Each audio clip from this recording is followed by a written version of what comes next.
Saudara, seringkali kita mendengar kata hamba. Apalagi dalam kalangan gereja, kata hamba tidak asing lagi. Hamba Tuhan, terus begitu. Bahkan dalam konsep hidup doa kita berkata, Bapa kami yang dalam surga. Tapi kenapa kalimat berikut, aku ini hambamu? Bukankah itu kalimat yang salah? Kalau kita memanggil dia Bapa yang di dalam surga, maka kita ini apanya? Anaknya, bukan hambanya. Nah, itu ada konsep yang salah. Maaf, saya harus ngomong. Banyak orang menyebut diri, aku hamba Tuhan. Banyak orang menyebut dirinya hamba. Tapi saya ingin katakan, ya, jangan ada yang tersinggung. Banyak orang menyebut dirinya hamba, tapi kelakuannya bos. Ada tidak? Nah, banyak orang menyebut dirinya hamba, tapi kelakuannya apa tadi? Bos. Ya, saudara, kalau hamba itu maunya dilayani atau melayani? Melayani. Ayo, kalau hamba itu maunya dilayani atau melayani? Melayani. Nah, tapi di dalam gereja Tuhan terjadi kekacauan. Kekacauan apa? Menyebut diri hamba, tapi kelakuannya seperti bos. Maka itu kita harus mengalami pertobatan, perubahan yang luar biasa. Saya katakan, untuk belajar, untuk menyontoh, untuk meniru, untuk mengikuti, untuk meneladani hamba, maka tidak ada lain, kita harus meneladani siapa? Ayo jawab dong. Tuhan Yesus, gak ada yang lain lagi. Nah, jelas sekali kalau kita melihat yang Tuhan Yesus ajarkan, yang Tuhan Yesus sampaikan kepada kita.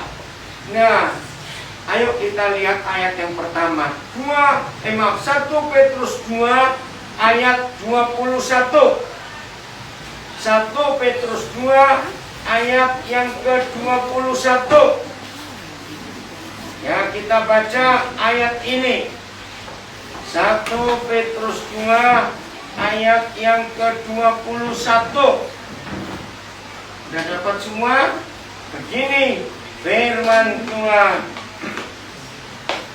Sebab untuk itulah kamu dipanggil, karena Kristus pun telah menderita untuk kamu dan telah meninggalkan teladan bagimu. Ayo kita baca sama-sama kalimat terakhir. Ini model hamba. 1, 2, 3. Supaya kamu mengikuti jejaknya.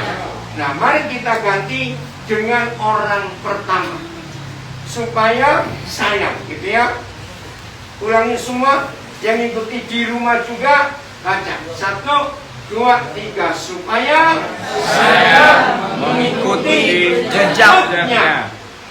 Nah, untuk kita betul-betul memiliki hati hamba, maka tidak ada contoh lain kecuali siapa? Tuhan Yesus. Tuhan Yesus yang kita harus ikuti. Nanti kita akan melihat ayat-ayat itu. Nah, saudara, mengapa Tuhan minta kita memiliki hati hamba? Karena setan itu sangat congkak dan sangat sombong. Betul atau tidak? Ya. Saudara, percaya, melawan setan itu nggak cukup hanya dengan doa puasa. Mengusir setan tidak cukup hanya dengan menengking dalam nama Yesus. Nggak cukup. Mengalahkan iblis tidak cukup hanya dengan minyak urapan, dengan ini, dengan itu, dengan musik. Tidak.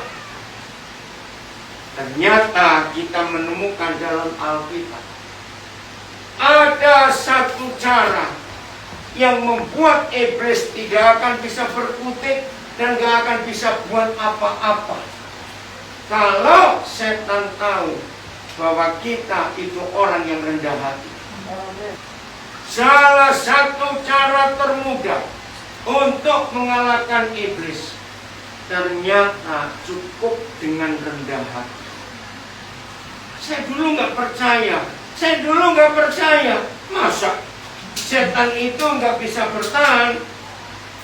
Saudara, seringkali kita gagal dalam sikap hati kita terhadap Tuhan. Betul atau tidak? Ya.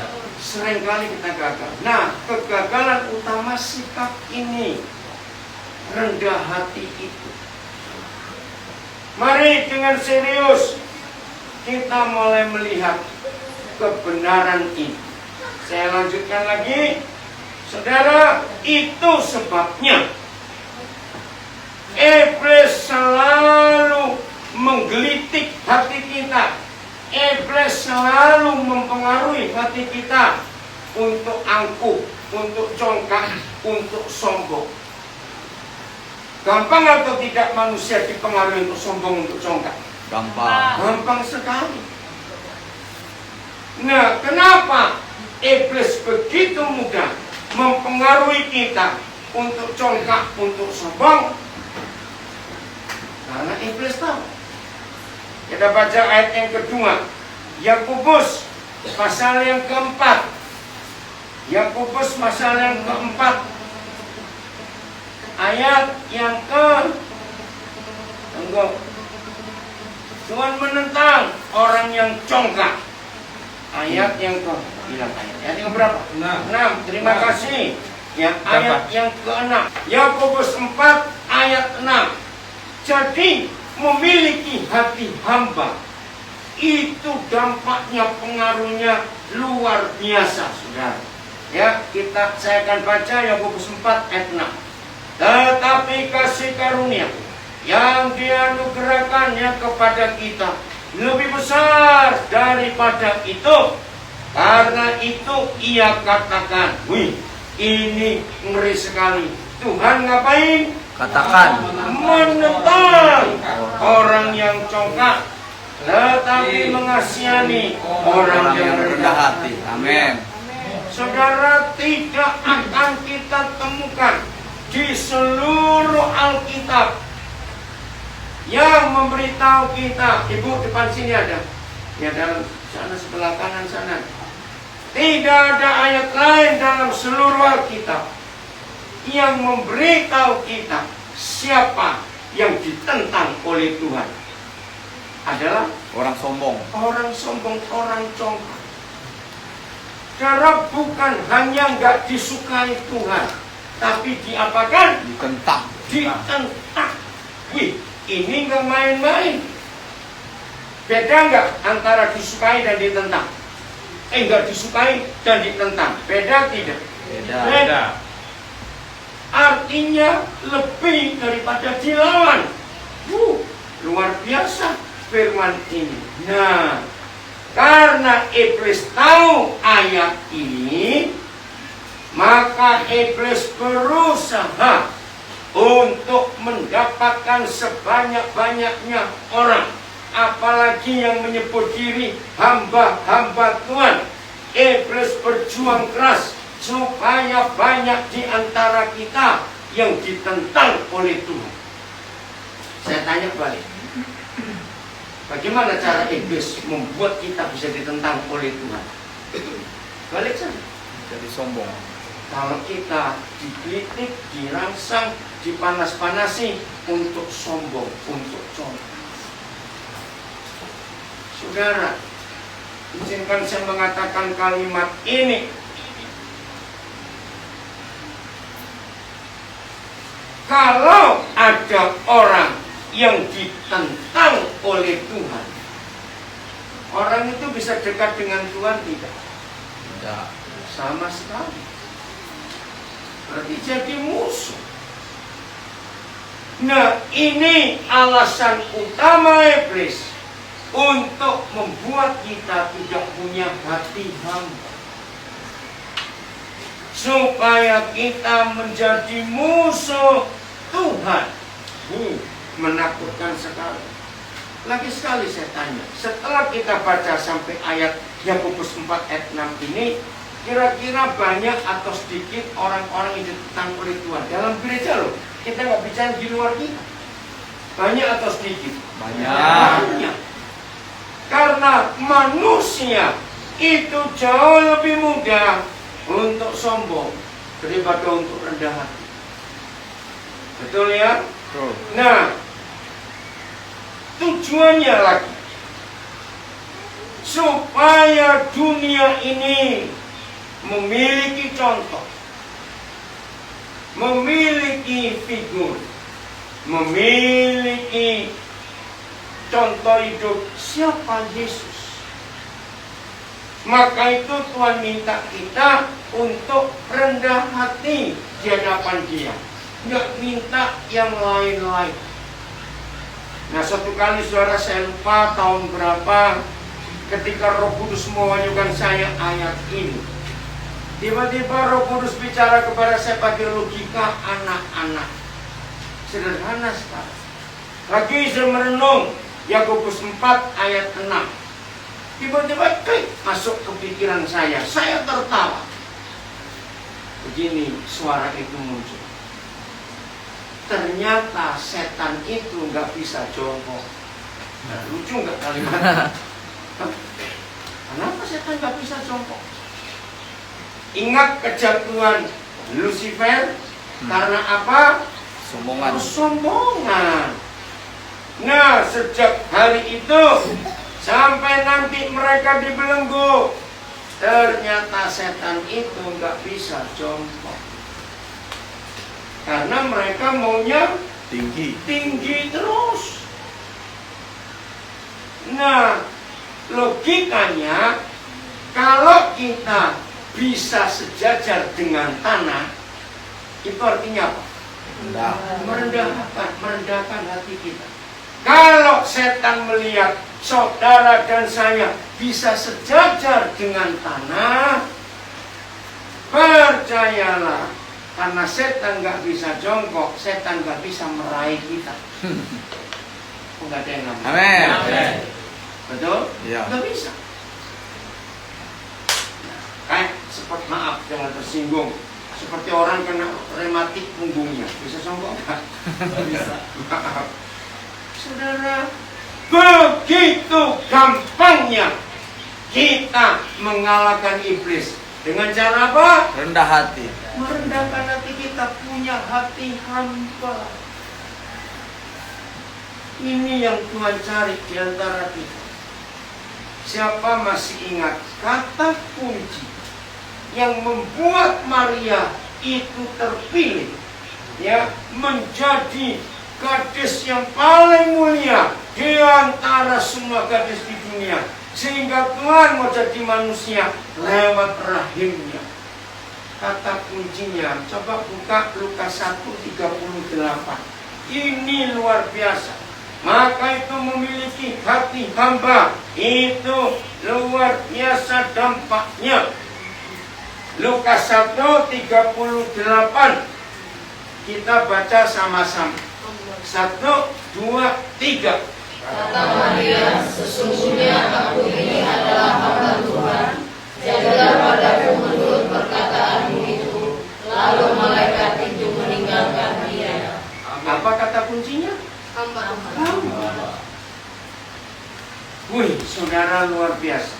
Setelah Maria mendengar penjelasan Gabriel, itu nanti baca ayat 35, 36, ya 37 beda.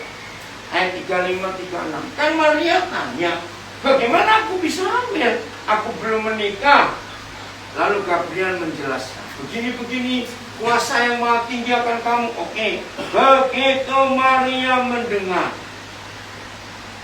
saya tanya kepada saudara, apa risikonya kata-kata Maria? Ayo, risikonya apa? Jadilah padaku seperti yang kau katakan, karena aku ini hamba Tuhan. Jadi risikonya apa? Mati. Mati langsung atau mati diapain? Dilempar batu. Dilempar batu sampai mati dirajam. Bayangkan itu resikonya. Maka itu kalau kita baca kata-kata Maria ini, kelihatan kedengaran ringan, enteng atau berat? Berat. Kedengaran saya tanya. Kedengaran ringan. Enteng. Jadilah padaku seperti yang kau katakan, karena dunia bami. Enteng. Tapi faktanya berat karena mati. Saudara, maka itu berapa kali Tuhan Yesus berkata, yang mau jadi muridnya, kalau tidak berani menyerahkan nyawanya, layak nggak jadi murid Yesus? Tidak. Nah, Maria berani menyerahkan nyawanya. Ini mengagumkan. Ingat loh, dia belum menikah, masih gadis. Kok berani dia ngomong seperti itu? Nah, satu kali saya belajar, ini berkali-kali saya sudah baca firman ini, tapi satu kali ada hal yang unik. Coba saudara baca lagi kalimat terakhirnya. Ini buat saya aneh.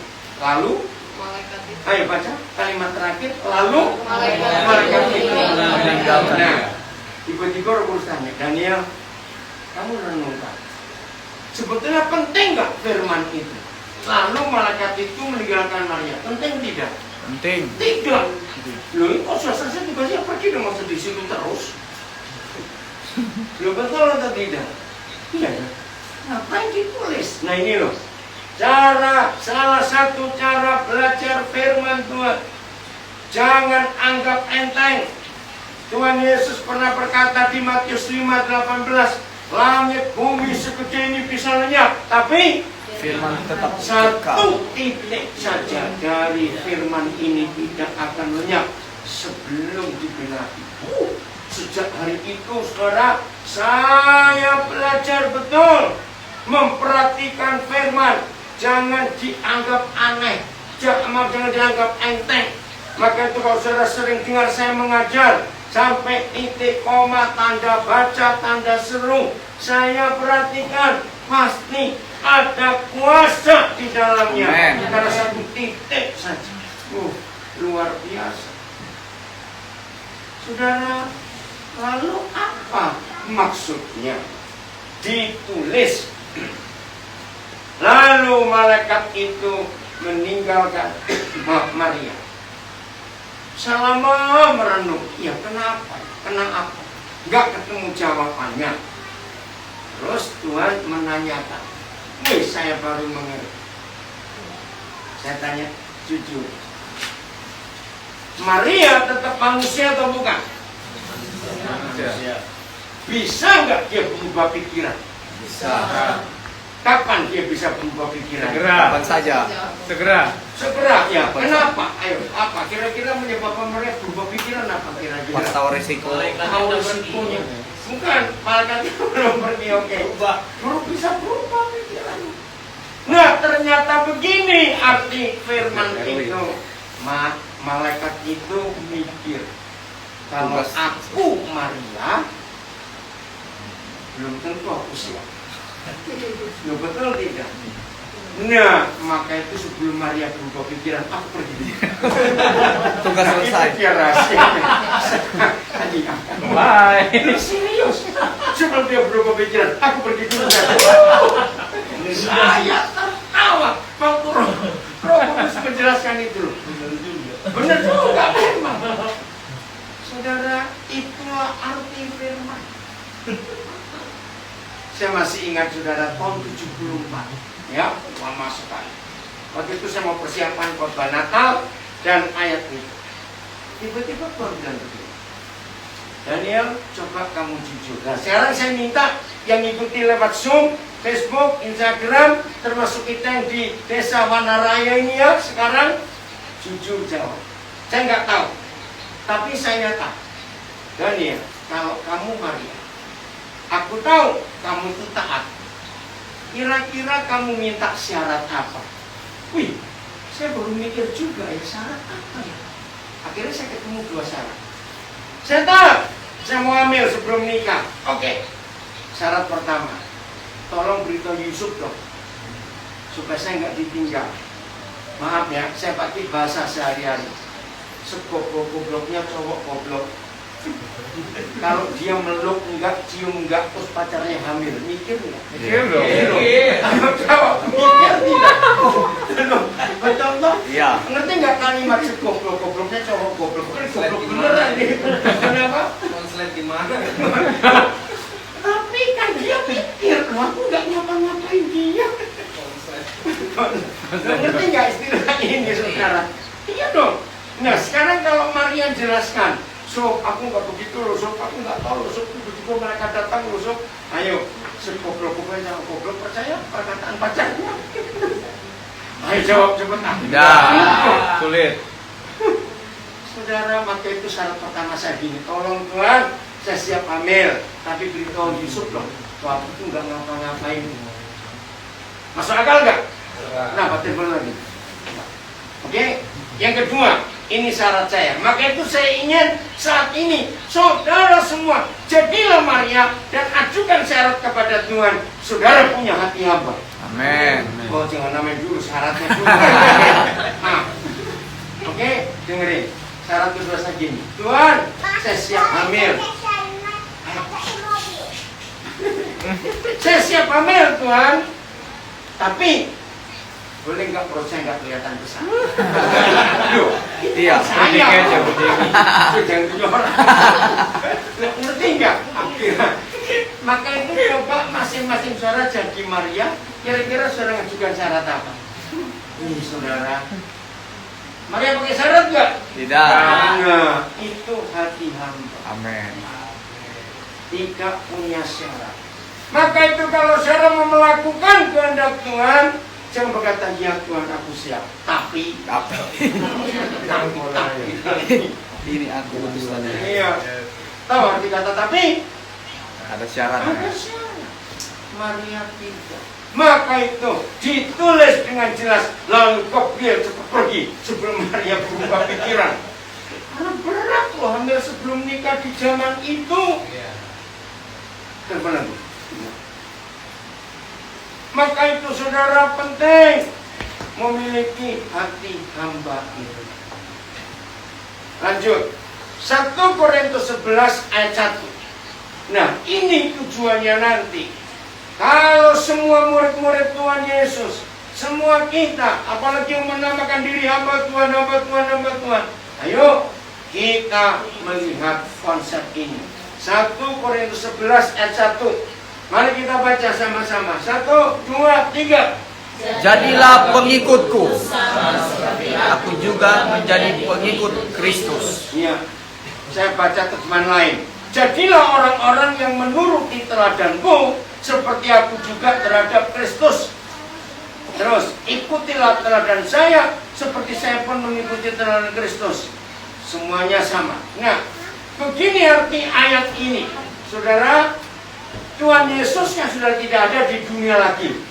Baru nanti dia akan datang kembali. Nah, selama Tuhan Yesus tidak ada di dunia, banyak orang yang ingin tahu, banyak orang yang bertanya kepada kita, bisa nggak kamu jelaskan kepadaku? Bisa nggak kamu tunjukkan kepadaku? Kira-kira Yesus itu bagaimana? Yesus itu seperti apa? Aku nggak pernah tahu. Nah, setelah kita membaca 1 Korintus 11 ayat 1, begini jawab kita. Kalau ada orang yang menanyakan, ingin tahu wujud Yesus, bentuk Yesus, pribadi Yesus seperti apa, maka saudara dan saya harus berani berkata, oh, kamu ingin tahu Yesus? Lihat aku. Loh, ngerti nggak? Iya. Nah, pertanyaan berikut, kapan? Ngerti kata kapan ini? Iya. Waktunya. Jangan bilang 10 tahun lagi, kelamaan. Saudara, hati hamba itu tujuannya. Ketika dunia sulit menggambarkan siapa Tuhan Yesus, maka dunia harus melihat pengikut-pengikut Yesus ini. Amin. Yang ayat pertama tadi kita baca 1 Petrus 2 ayat 21, ikutilah teladan.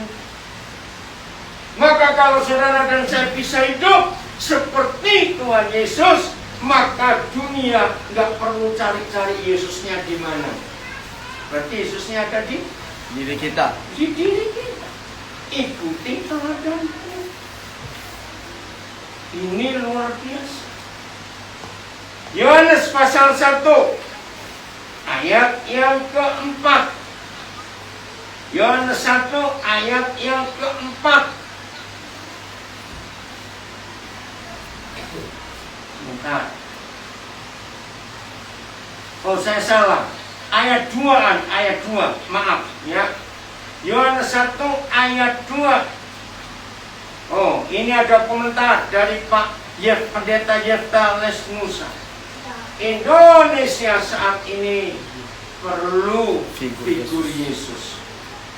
Betul? Amin. Bersyukur pemerintah cepat bertindak. Ada figur lain yang muncul di Jakarta sana. RS.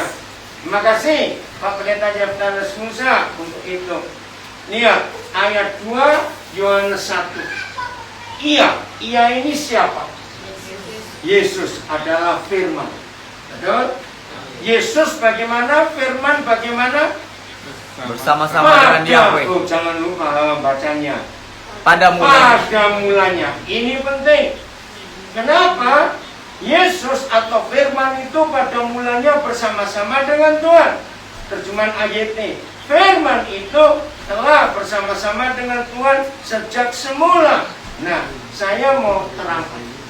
Kalau ada kalimat pada mulanya, sejak semula, berarti ada nggak waktu dia tidak lagi bersama-sama dengan Tuhan? Kalau disebut pada mulanya, Ada. iya, Ada. iya begitu. Maka itu disebut pada mulanya. Tapi suatu hari firman itu nggak bersama-sama lagi dengan yang punya firman. Nah, ini pertanyaannya. Lalu firman itu kemana? Yesus itu kemana? Kalau pada mulanya ia bersama-sama dengan Tuhan yang berfirman, ayat 14 jawabannya. Coba lihat, Yohanes 1 ayat 14.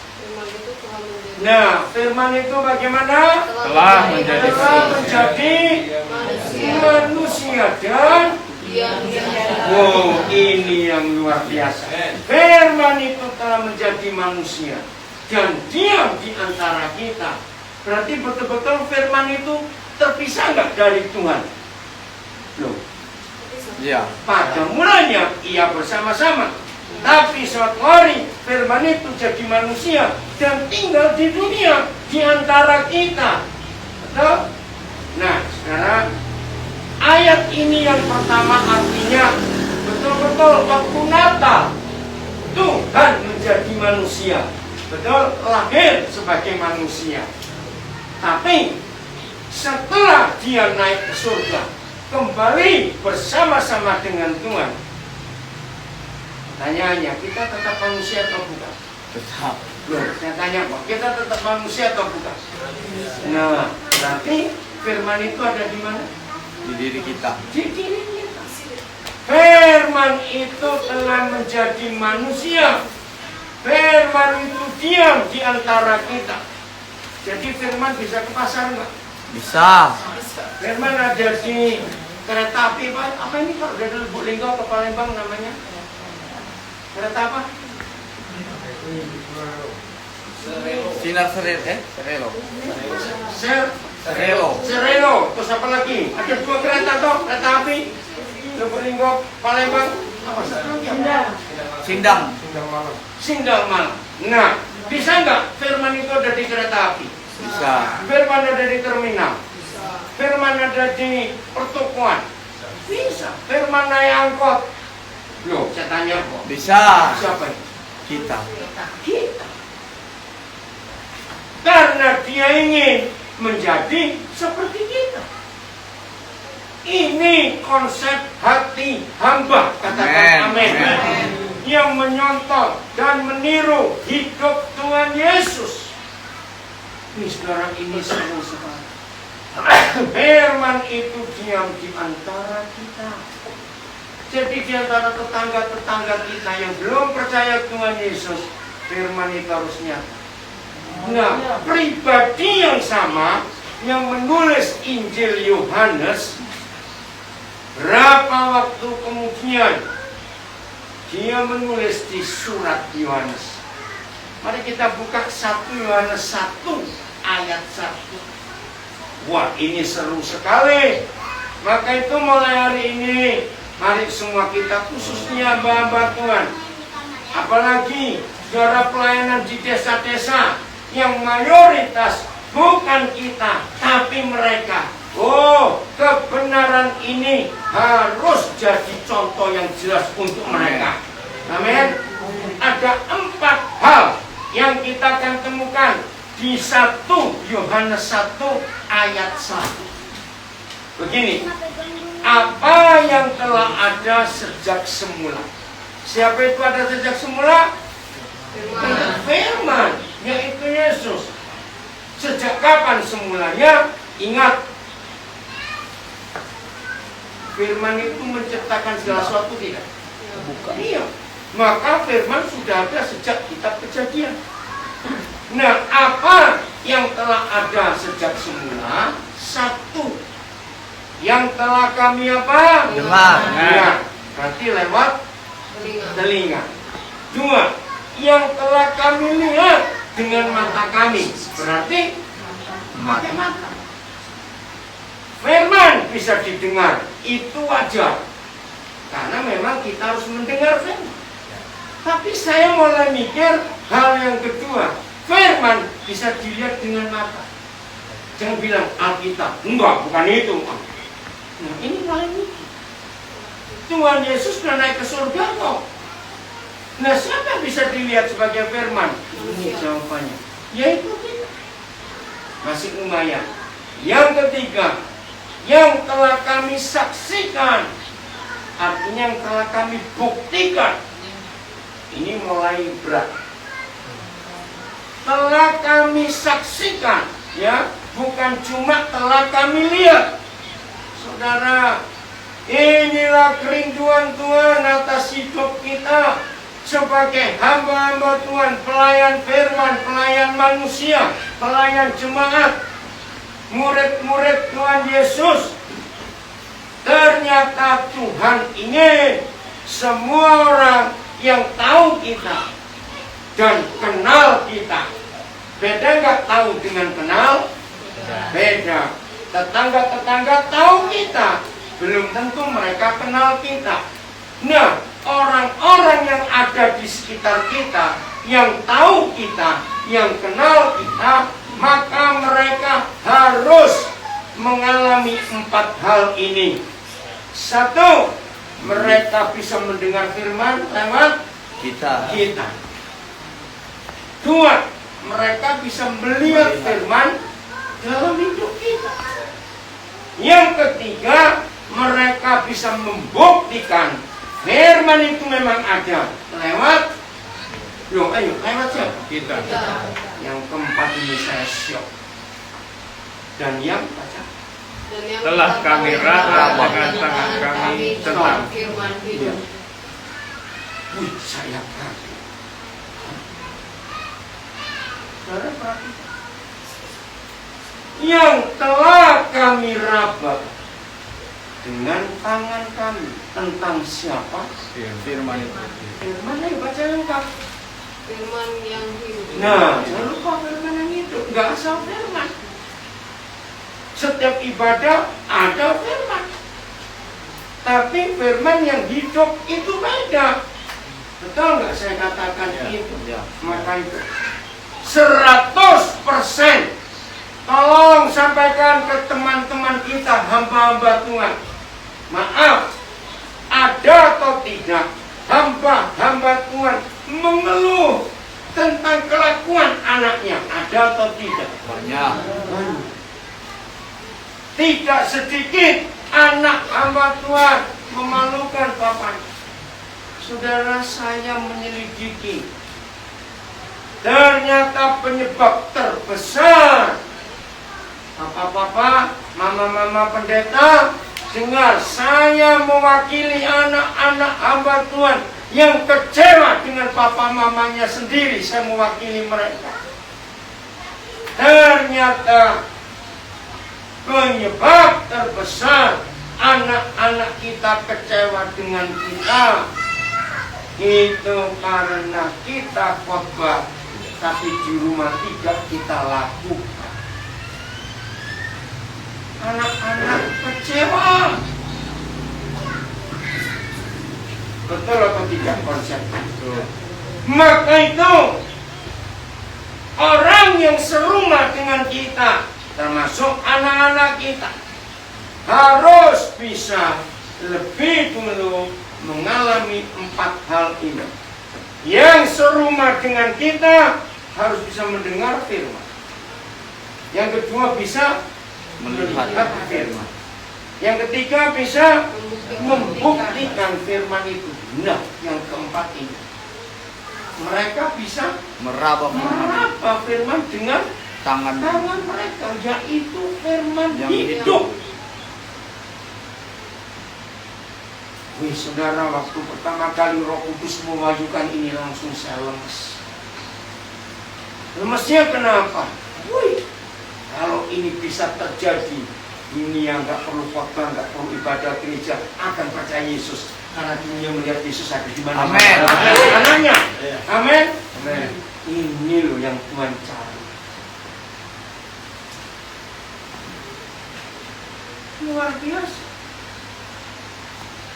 Lihat kalimat terakhir. Apa bunyinya?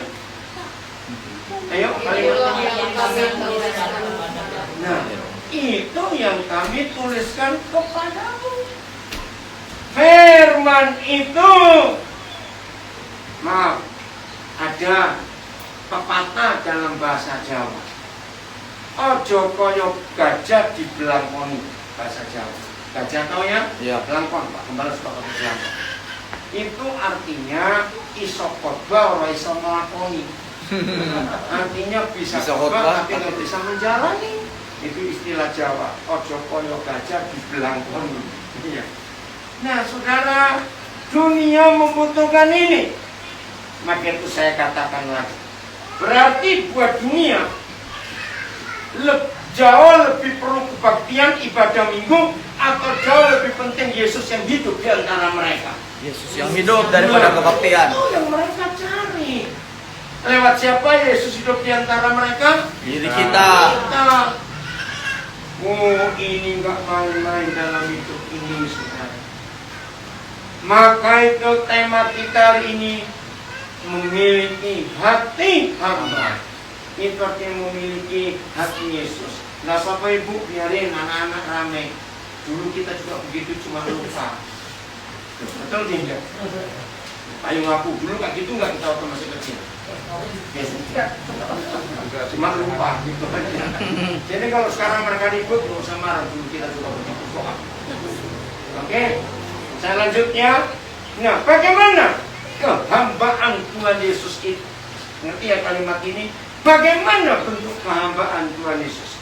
Mari kita baca Filipi 2. Mulai ayat yang ke-6. Filipi 2, 6 sampai 8. Yang satu terjemahan aja. Ya.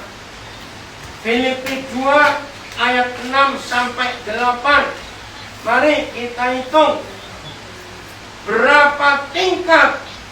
Kalau mendengar kata tingkat itu naik atau turun? Naik. Tapi ini turun, aneh.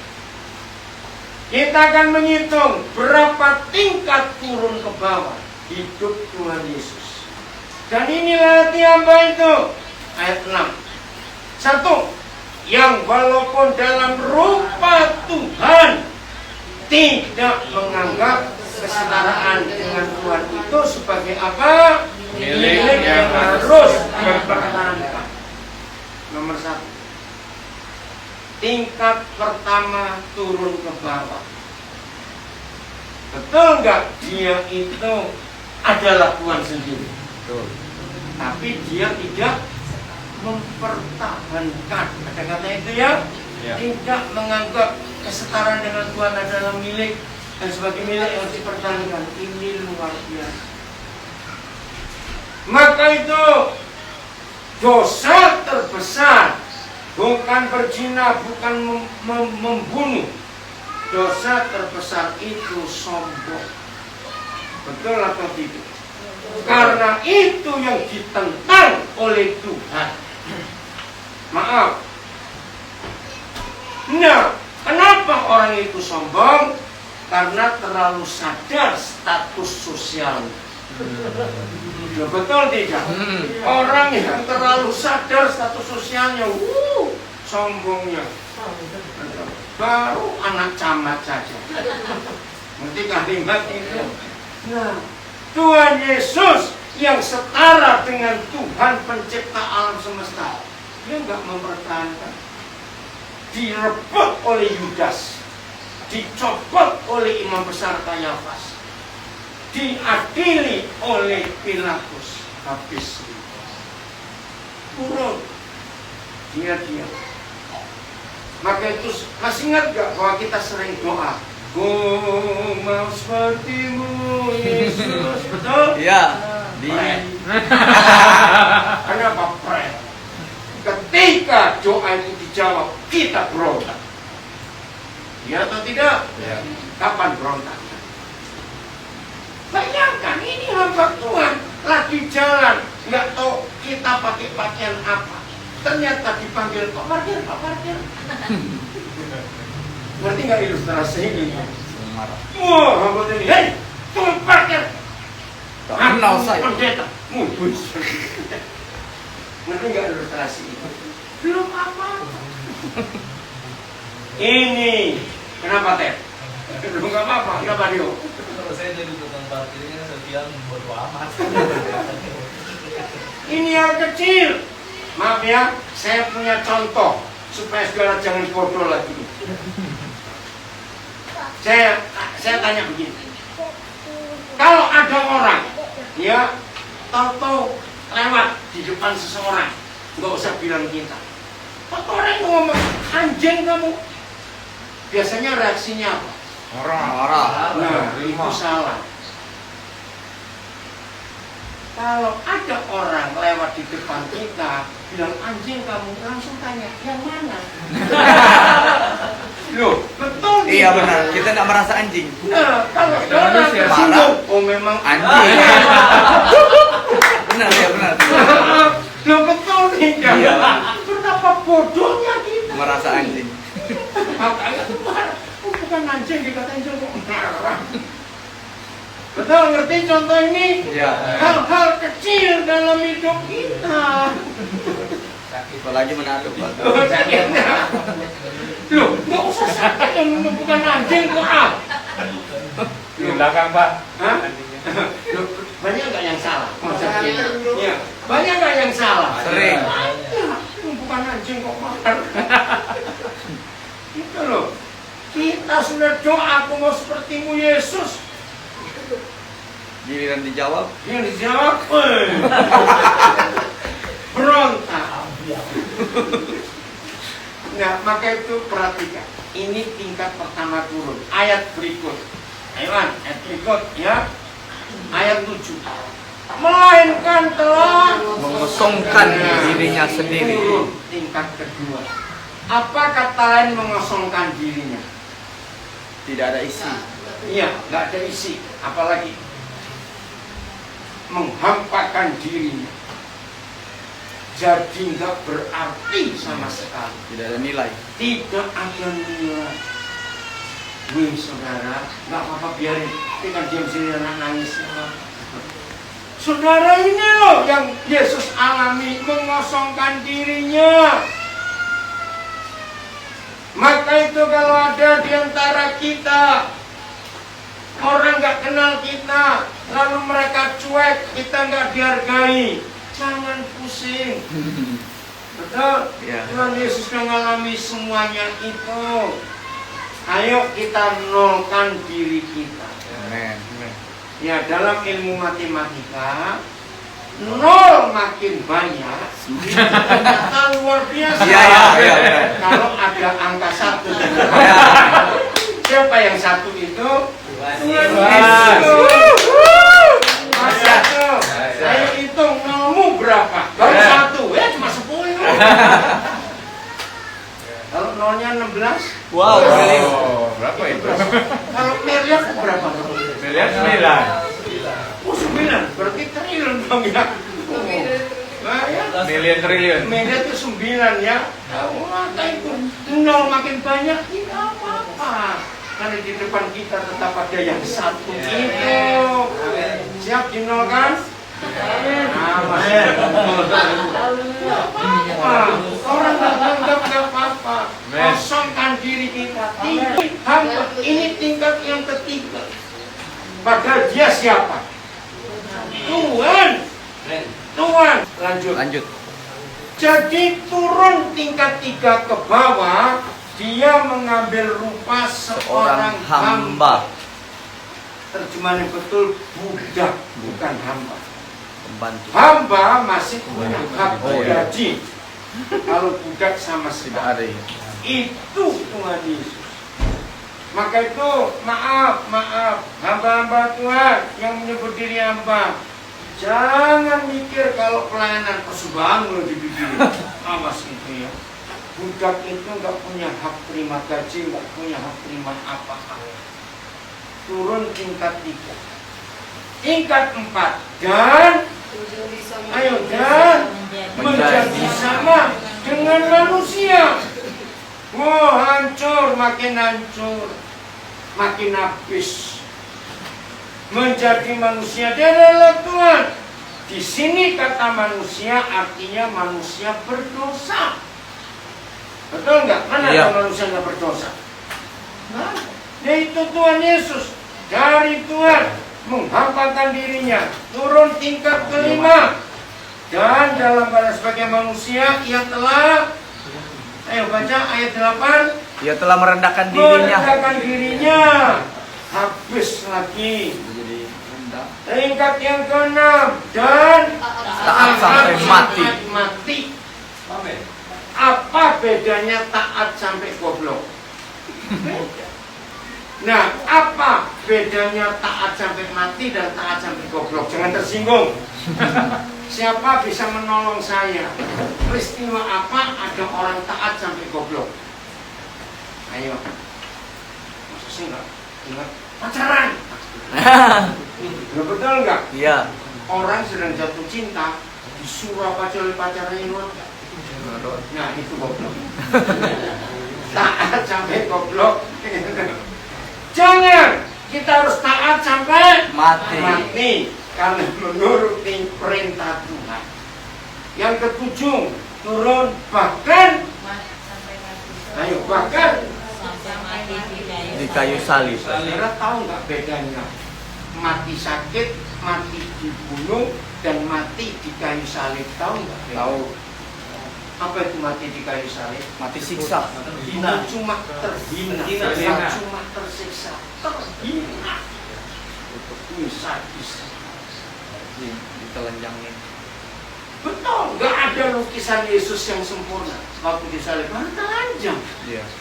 Saudara bayangkan. Saudara-saudara dikasih Tuhan dalam hidup kita, mari kita teladani hidup Yesus. Amin. Saya beri ilustrasi. Tadi saya katakan dosa sombong itu yang paling dibenci karena ditentang Tuhan. Beda dengan dosa-dosa yang lain. Nah, dosa sombong itu bentuk yang paling sederhana, tersinggung. Betul tidak? Orang yang nggak sombong bisa tersinggung tidak? Tidak. Loh, saya jawab. Orang yang tidak sombong bisa tersinggung tidak? Tidak. Tidak. Mau dikatai apa saja. Ternyata hanya ada 2 orang di dunia yang nggak bisa tersinggung. Mau dikatai apa saja. Sebutkan siapa itu? Orang gila. Orang gila, Orang mati. Nah, itu yang betul. Ayat. Yang betul orang budak dan orang mati. Itu nggak bisa tersinggung. Orang gila Masih sama. tersinggung. Gila. Oke. Nah, orang budak dan orang mati yang nggak bisa tersinggung. Saudara, ujian yang paling gampang untuk menunjukkan kita sudah mengosongkan diri, sudah rendah hati, sudah taat sampai mati, sudah semua Yesus alami. Ujian yang paling gampang yaitu disinggung tapi nggak tersinggung, dikata-katai tapi tidak dirasakan, tetap memberkati, dituduh, difitnah, asal tidak melakukan, karena dituduh fitnah itu tidak melakukan. Kalau melakukan itu bukan dituduh, bukan difitnah, diingatkan kamu melakukan itu. Beda loh ya. Nah, begini, mengapa dosa tersinggung? Itu neneknya dosa. Bukan neneknya, akarnya dosa itu tersinggung. Lihat anak-anak lagi, tadi saya lihat ada banyak anak-anak. Hei anak-anak yang di luar dengar ya, yang remaja, yang pemuda. Saudara, ternyata sederhana untuk mempengaruhi anak laki-laki itu merokok dan kena narkoba. Cuma disinggung, Panci lu gak gaul merokok, betul nggak? Panci kamu nggak berani nyoba ini, yo. Akhirnya dia bagaimana? Langsung panas. Tersinggung. Lu kira bang nggak berani? Nah itu dia. Maka itu siapa neneknya dosa? Tersinggung. Nah, jujur ya. Ayo selesai ibadah ini saling nyinggung, berubah gak? Ay gendut lu. Kamu botak. Sama dong. Oke, nah ini ilustrasi. Suatu hari, oke, baca dulu Kolose 3 ayat 3. Ya, kalimat pertama. Kolose 3 ini loh supaya kita nggak tersinggung. Kolose 3 ayat 3. Ayo cepat, karena waktu. 1, 2, 3. Sebab, nah stop dulu, stop. Kata kamu ganti nama kita. 1, 2, 3. Sebab Daniel Alexander sudah mati. Ayo, lu kok gak ada yang jawab? Apa namanya? Ayo, mulai 1, 2, 3. Sebab telah mati. Titik. Udah, itu dulu kalimat pertama. Gampang. Nah, begini ilustrasi. Suatu hari ada di antara kita yang mau ngelayat ke rumah duka. Ya. Nah, kebetulan ada teman yang lagi jalan bareng. Nah, teman ini nggak kenal siapa yang meninggal. Tapi karena dia ikut saudara, ya mau nggak mau ikut juga, bukan? Nah, kebetulan peti belum ditutup. Wajar toh kalau ke rumah duka kita melihat dulu, betul? Ke jenazah. Nah, teman ini ikut, ya, nggak kenal. Maaf. Nah, kebetulan yang meninggal ini orangnya jelek sekali. Kayak jangan ketawa dulu. Nah, karena teman kita ini nggak tahu, begitu dia dekat peti mati, kita sudah tahu. Tiba-tiba refleks, ini orang jelek sekali. Dalam peti nempeleng orang itu. Teman kita ditempeleng oleh yang di dalam. Tapi sudah mati atau belum? Belum. Sudah mati atau belum? Belum. Tahu. Masih bisa bereaksi. Bereaksi. Bisa tersinggung. Bisa tersinggung. Masih bisa tersinggung. Ini jangan dikubur, Pak. Ngerti ilustrasi ini? Ya. Nah, itu caranya ngetes. Sudah mati atau belum? Halo, ada orang nggak? Amen. Saudara, maka itu neneknya dosa itu apa? Tersinggung. Tersinggung. Amin. Jadi kalau ada orang lewat depan kita bilang anjing, kita bilang apa? Mana dia? Biar dipotong. Biar dipotong. Oke. Nah, inilah hidup Tuhan Yesus yang kita harus teladani. Oh, saudara, kalau ini terjadi, maka orang-orang di sekitar kita bisa menyentuh, menjamah firman dengan Diri kita. tangan mereka. Kalimat terakhir, ayat 9, Filipi pasal 2. Terima kasih, Bapak. Ya, terima kasih. Ini sungguh-sungguh luar biasa. Filipi 2 ayat 9 kalimat pertama. Baca 1, 2, 3. Itulah sebabnya Allah sangat meninggikan dia. Nah, terus Dan memuliakan kepadanya nama di atas segala nama. haleluya. Itulah sebabnya Tuhan ngapain? Sangat meninggikan dia. Ini loh hasil dari hati hamba. Waktunya akan tiba Tuhan mempermuliakan kita. Amin. Ada waktunya. Dengan amin dulu, hamba dulu. Amin enak aja. Untuk jadi apa? Turun berapa tingkat? 7. Turun. Bukan naik 7 tingkat. Turun. Itulah hidup Tuhan Yesus. Maka mulai hari ini, kalau saudara dan saya mau memiliki hati hamba, setan tidak bisa Menjangkau. jongkok. Setan nggak bisa Jongkok. Jadi kalau kita betul-betul rendah, setan nggak berdapat. Nggak kena dia nggak bisa jongkok. Keren. Sudah rendah turun 7 lagi. Kenapa? Sudah rendah Nah, ya, turun 7 sudah lagi. rendah turun 7 lagi ke bawah. Wow, Tanah. luar biasa. Itulah hidup Tuhan Yesus. Maka dunia akan jadi surga. Amin. Amin. Karena kita semua punya hati. Amin. Ada siap betul. Inilah firman Tuhan buat kita semuanya. Ayo semua kita melakukannya. Haleluya.